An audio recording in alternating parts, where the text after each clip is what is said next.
Mickey Mickey আর এটা বসার জায়গা তোমার? হ্যাঁ, এটা কোনো বসার জায়গা হলো? উনি হচ্ছে রাজত্ব জুড়ে বসে আছে পুরো। হ্যাঁ, এটা বসার জায়গা হলো? পুরো বাবারে যেতে আছে কিরকম খেলার জন্য। হ্যাঁ, আমি খেলতে হবে। খেলবো না, আমি খেলবো না তোমার। আসসালামু আলাইকুম, কেমন আছেন আপনারা সবাই? আমরা আলহামদুলিল্লাহ অনেক বেশি ভালো আছি এবং অনেক বেশি এনজয় করছি আমাদের ভিডিও দেখে। নিশ্চয়ই আপনারা হয়তো বা বুঝতেই পারছেন আমি আর মিকি আসলে কতটা এনজয় করছি এখন।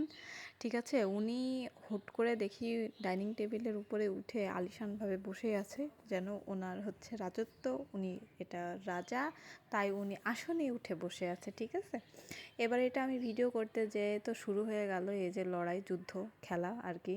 ঠিক আছে, ওনার গায়ে টাচও করা যাবে না, উনি এখন খেলবে, রাজত্বের উপরে বসে রাজত্ব করবে আর কি। ঠিক আছে, তো সেই সুযোগটা আমিও হাতছাড়া করলাম না, আমিও মিকির সাথে খেলা শুরু করে দিলাম। এই যে আমাদের চলছে মা ছেলের সুন্দর খেলার মুহূর্ত, কে কাকে আগে মারবে এইরকম একটা বিষয়। হ্যাঁ, আমি ওকে মারলে ওরও আমাকে মারতে হবে, ও আমাকে মারলে আমারও ওকে মারতে হবে, বিষয়গুলো আসলে এরকম হয়ে গেছে। তো আমরা খুব মজা করে খেলাধুলো করছি। মিকি আসলে আমাদের বাসার একটা প্রাণ ভোমরার মতন হয়ে গেছে এখন। সবাই আসলে ওকে এত বেশি ভালোবাসে এবং ও আসলে ভালোবাসা প্রাপ্য কাজও করে সেই রকম আর কি। ও না ভালোবেসে যাবে কই, বাধ্য সবাই ভালোবাসতে। এত কিউট মাশাল্লাহ আমার বাচ্চাটা, মাশাল্লাহ। আপনারা সবাই আমার মিকির জন্য দোয়া করবেন, ও যেন সবসময় সুস্থ থাকে, আল্লাহ যেন ওকে অনেক হায়াত দান করে। আমার আসলে ওই বিষয়গুলো ভাবতে গেলেই ভিতরটা অন্যরকম কাজ করে।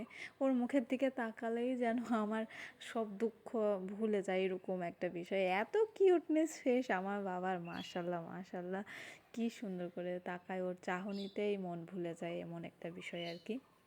আর তো আছেই বাসাতে ওর কাণ্ড কারখানা। ঠিক আছে, কার্যকলাপ, এগুলো এমনই মানে কার্যকলাপ করে যেগুলো দেখে খুব হাসিও লাগবে, মজাও লাগবে, ফানিও লাগবে এবং খুব রাগও হবে। আবার তার সাথে সাথে খুব হেডেকও দেয়, মানে চরম টেনশনও দেয়।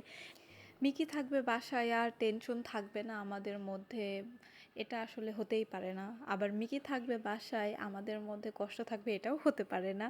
হ্যাঁ, ও সবই ব্যালেন্স করে রাখে আর কি, বিষয়টা এমন হয়ে গেছে। সো এই হচ্ছে আমার মিকির কাহিনী। আরও কাহিনী আছে, নেক্সট কোনো একদিন ডিটেলসে বলবো কি কি করেছে উনি আর কি কি করে নাই উনি, মানে কি অবস্থা আমাদের ঘটায় মাঝে মধ্যে, আমরা নিজেরাই অনেক বেশি টেনশনে পড়ে যাই ওকে নিয়ে। তো এই হলো কথা, সবাই ভালো থাকবেন, আল্লাহ হাফেজ।